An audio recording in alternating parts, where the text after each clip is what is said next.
मालिक का नाम जन्मों जन्मों के पाप कर्मों को जलाने वाला, ताकतवर, शक्ति देने वाला, उस मालिक का भेजा हुआ तोहफा है। जो उसे कबूल कर लेते हैं, नाम से जुड़ जाते हैं, वो पल पल मालिक के रहमो करम को हासिल करते रहते हैं। और जो सीरियसली नहीं लेते, राम नाम से नहीं जुड़ते, सुमरन नहीं करते, उन्हें वो रहमतें,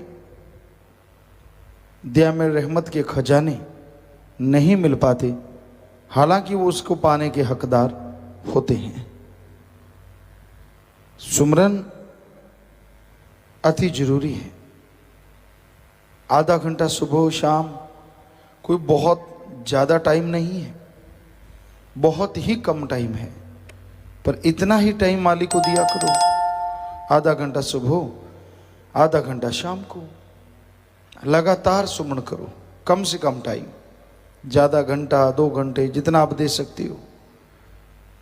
जितना उसकी याद में बैठोगे, खुशियाँ उतनी ज़्यादा हैं। जितनी चीनी डालोगे, मीठा तो उतना ही होना है। जितना सुमन करते हो, जितनी भक्ति इबादत करते हो, उतना ही मन दब के रहेगा। इसका कोई भरोसा नहीं। कब ये सांप की तरफ फन उठा ले और कब इंसान को डस दे।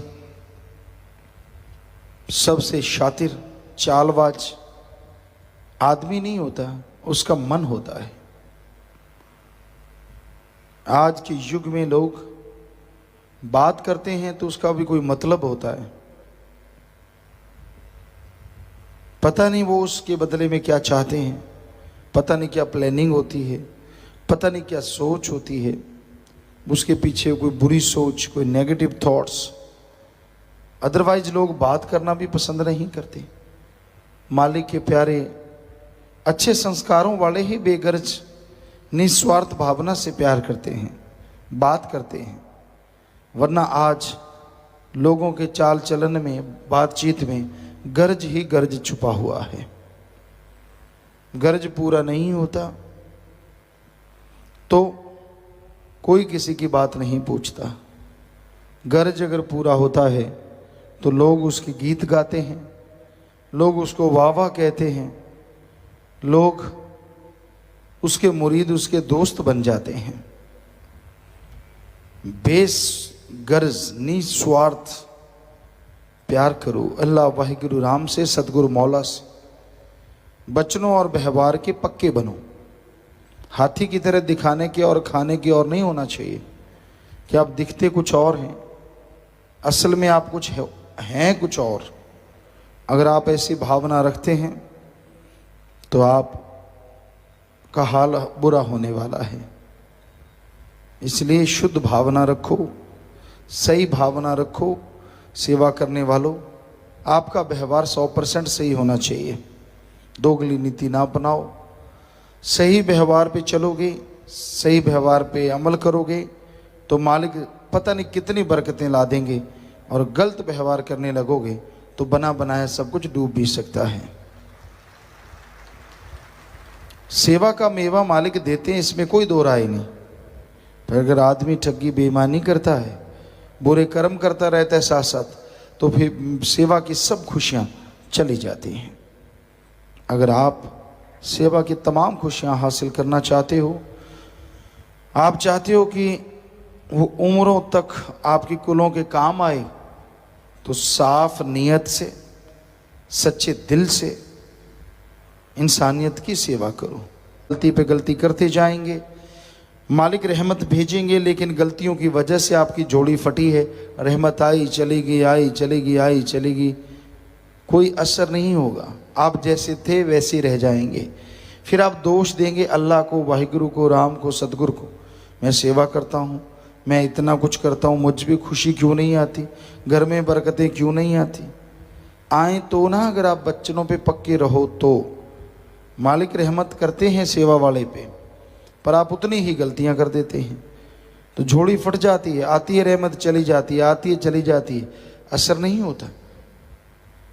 टूटा हुआ बर्तन हो, उसमें चाहे अमृत हो, बरसात हो रही हो, रख दो, वो भी मिट्टी में मिल जाएगा धीरे, क्योंकि उसमें से जितना अमृत आया वापस चला गया। वैसा ही जो लोग गलतियां करते हैं, वचनों पे अमल नहीं करते, उसका रहमो करम आता तो है पर कोई असर किए बिना वापस चला जाता है। एक साफ बर्तन हो, चाहे छोटा गिलास ही क्यों ना हो, अगर वो बिल्कुल साफ है तो अमृत की बरसात होती है, हरी रस की बरसात होती है, तो उस अमृत में, हरी रस में वो लबालब भर जाता है। यानी जितना उसका शरीर, वो तो सारा कुछ हासिल कर लिया। कहने का मतलब वचनों पे रहना इस कलयुग में अति जरूरी है, वचनों की ही भक्ति है। इसलिए अपने व्यवहार को बदलो, सुमरण करो, व्यवहार में सुमरण शामिल करो कि हाँ भाई सुबह शाम आधा घंटा या घंटा सुबह शाम या आधा घंटा सुबह शाम मालिक को याद करेंगे। इतना तेज चलता है और इतना शातिर है, हमने लोगों को हमारे सामने शरेआम झूठ बोलते देखा है, अंदर कुछ और होता है, हमारे सामने कुछ और कहते देखा है, चुप हो जाते हैं। किसी का पर्दा नहीं उठाना, किसी को बुरा नहीं कहना, ये कलयुग आ गया है, घोर कलयुग का समय। कुछ समय ऐसा भी होता था, साईं मस्ताना जी महाराज भगा देते थे, चला जा भाई घर चला जा, या निकल, कोई ज़रूरत नहीं, लेकिन वो मालिक के प्यारे बाहर खड़ जाते कि कोई बात नहीं। और फिर साईं जी थोड़ी देर बाद, भाई वो चला गया, नहीं गया तो बुलाओ उसको, फिर बुलाते और अपने रहमत के खजाने उसकी झोली में लबालब भर देते। पर आज का दौर बदल चुका है। आज का दौर तो ये है कि हाथ जोड़ जोड़ के लोगों को समझा लें, मान जाएं तो भला, ना माने तो भला, क्या कर सकते हैं। सख्त अल्फाज शब्दों में, लिखने में तो लिखे जा सकते हैं, बोलने में आज का दौर ऐसा है, कोई मालूम नहीं कौन सा आदमी पूंछ उठा के भाग ले, कुछ पता नहीं किसको कौन सी चीज चुभ जाए। हमें ये कभी समझ नहीं आया लोगों का अजीबोगरीब व्यवहार। हालांकि समझ तो होता है, लेकिन अगर दुनियावी तौर पे कहें कि इतनी बड़ी सभा में सत्संग, साथ संगत को ही वचन होता है, पूरी संगत को, किसी को कभी कोई पर्सनली नहीं कहा जाता। अब जो वचन कर रहे हैं, मालिक करवा रहे हैं, हम तो खाक हैं, और आपको लगता है कि ये मेरे को कहा जा रहा है, तो इसका मतलब आप में कमी है, और आप में कमी नहीं है तो आपको क्यों लगता है, ये समझ नहीं आती। जब आप में कोई कमी नहीं है, जब आप सही हैं, तो आपको कभी लगना नहीं चाहिए। इसलिए भाई, पीर फकीर तो समय के अनुसार, पंजाबी में कहावत है, जैसी वाह वैसा उल्लाह, जैसी हवा चलती है वैसी ओट ले ली जाती है। सो जैसा कलयुग का दौर है, फकीर भी छोड़ देते हैं कि राम तू जान, हम तो अपनी ड्यूटी बजाएंगे, वो तो नहीं छोड़ते, वचन तो करने ही है, कहना ही है सब कुछ, पर पर्सनली किसी को कहना बड़ा ही मुश्किल है।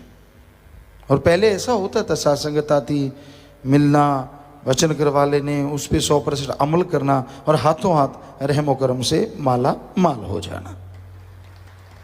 आज तो क्यों किंतु परंतु ने जगह ले ली है, यहाँ से भी कोई वचन हो तो भी क्यों, किस लिए।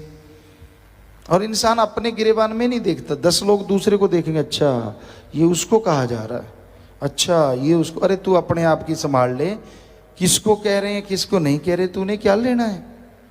क्योंकि संत किसी एक को पर्सनली कभी नहीं कहते, पूरी साथ संगत के लिए वचन होते हैं। वो अलग बात होती है कि आदमी जिसमें जैसी कमियां होती हैं उसको वैसे वचन अपने पे लगते हैं। भक्ति वालों को भक्ति वाले वचन जच जाते हैं, हाँ ऐसे भक्ति करनी चाहिए, ऐसा करना चाहिए। ये तो सारे पवित्र ग्रंथों में लिखा हुआ है कि सत्संग वही होता है जिसमें ये लगे कि मुझे कहा जा रहा है। उस सत्संग ही क्या हुआ जिसमें ये लगे ही ना कि नहीं यार पता नहीं किसको कह रहे हैं। आप बैठे हैं तो आपको ही कहा जा रहा है, आप सुन रहे हैं तो आपको ही कहा जा रहा है, और आप में जो कमियां हैं उनको निकाल दो। उल्टा तकरार करते हैं। तो भाई हम तो कभी किसी का बुरा ना सोच सकते हैं, ना करना तो दूर की बात है, सोचते भी नहीं। मालिक से दुआ करते रहते हैं, प्रेयर करते रहते हैं, अरदास करते रहते हैं। इंसान की मर्जी है उन वचनों को कैसे मानता है, अमल करता है, सुन के चलता है, या अपनी ईगो में, अपने अहंकार में, अपनी खुदी में डूबा हुआ पीर फकीर की बात को छोड़ देता है, अमल नहीं करता कि मेरी बेइज्जती हो जाएगी, अगर मैंने स्वीकार कर लिया लोग क्या कहेंगे, सारे खिल्ली उड़ाएंगे, वो नहीं मंजूर। अपना अहंकार सलामत रहे, चाहे कुलों की बर्बादी हो जाए, ये लोगों को मंजूर है। ऐसा हमने देखा है। जरा छोटी छोटी सी बात भी कबूल करने को तैयार नहीं होते, कुछ भी बात नहीं होती, और जब उसके पीछे बर्बादी का तूफान आ जाता है फिर हाथ जोड़ते हैं, जी गलती हो गई। तो करते क्यों हो, मानते क्यों नहीं? इसलिए भाई वचन सुनो और मानो। इसलिए संत पीर फकीर बात कहते हैं, किसी का दिल दुखाने के लिए, किसी को तड़पाने के लिए, किसी का मन बुरा और हावी करने के लिए वचन नहीं करते। संत कहते हैं आप सुमन करो, वो तो आपके फायदे की है, उसमें तो गलत बात नहीं। संत ये कहते कि नाम जपो, अब ये तो कोई गलत नहीं, आप नहीं जपते लगेगा आपको भी कि मुझे कह रहे हैं, तो फिर जपो। जाप करोगे आपका मन काबू में आएगा, आपके अंदर की बुराइयां दूर होंगी और मालिक की दया में रहमत के काबिल आप बनते जाएंगे। अल्लाह वाहिगुरु गौड़ खुदा रब के नाम में जो शक्ति है, उसके प्यार मोहब्बत में जो नशा है, उसका लिख बोल के वर्णन किया नहीं जा सकता। मालिक के प्यार में अलौकिक नशा है। जिस आदमी को दृढ़ विश्वास है, जिसको अपने सतगुरु मौला से सच्चा प्यार है, ऐसी मस्ती, ऐसी तरंग दिलो दिमाग पे छा जाती है जो कहने सुनने से परे है। संतों ने, पीर पैगंबरों ने मालिक के प्यार की चर्चा की है कि मालिक के प्यार में जो नशा है, जो लज्जत है, जो स्वाद है उस राम की भक्ति में, राम की मोहब्बत में, अल्लाह के प्यार में, उसका वर्णन नहीं किया जा सकता। संसार में बहुत चीजें मीठी हैं, शहद, गुड़, शक्कर, घी, दूध, मेवे, मिठाइयां, बहुत कुछ मीठा है। लेकिन हे राम, हे ईश्वर, तेरी मिठास, तेरे प्यार मोहब्बत की मिठास के सामने ये सब कुछ गंदगी है, तुच्छ है। इतनी जबरदस्त मिठास है। स्वाद इंद्रियों के भोग विलास का स्वाद है, जीवा का स्वाद है। हे राम, तेरी भक्ति में, तेरे प्यार में जो स्वाद है वो कहने सुनने से परे है, लिख बोल के वर्णन किया नहीं जा सकता। और यही बात इस्लाम धर्म में भी आती है। हे मालिक, तेरे प्यार मोहब्बत का एक पल, सारी जिंदगी तो बहुत बड़ी चीज, एक पल, सिर्फ एक पल यानी कुछ मिनट, मालिक तेरी याद का, तेरे दर्श दीदार का वो पल, तेरे प्यार मोहब्बत का वो पल, अगर उसकी वर्णन करें, उसकी तुलना करें तो मजाजी शराब के लाखों मटके भरे हों और तेरे नूरी स्वरूप की वो एक झलक, तेरे प्यार मोहब्बत का वो एक पल, उन लाखों करोड़ों मटकों से अरबों खरबों गुना ज्यादा नशा देने वाला है। और यही सिख धर्म में आता है कि वाहिगुरु, हे राम, तेरी मोहब्बत का नशा कहने सुनने से परे है। पाक मोहब्बत, तेरा प्यार है वाहिगुरु, हे राम, बड़ा नशा देता है, बड़ी लज्जत देता है। गुरु नानक देव जी ने ऐसी लज्जत मियाँ मिठा जी को चखाई तो जो उसको सिर्फ फकीर समझता था, सादा आदमी समझता था, वो कहने लगा, हे पापियों के उद्धार करने वाले पतित उद्धारण, हे दया के सागर, हे रहमत के मालिक, अब तो मुझे यूं लगता है मेरे रोम रोम में वाहिगुरु के नाम की अतुट लहरें चल रही हूं, यानी करंट दौड़ रहा है मेरे शरीर में, एक नशा आ रहा है, एक लज्जत आ रही है, कहने सुनने से परे है। तो मालिक के प्यार में बेइंतहा नशा है, बेइंतहा लज्जत है, लेकिन मिलता उसको है जिसका दृढ़ विश्वास है। बेपरवाह जी फरमाते, कितना भी तूफान आए, कितनी भी बरसात आए, कितना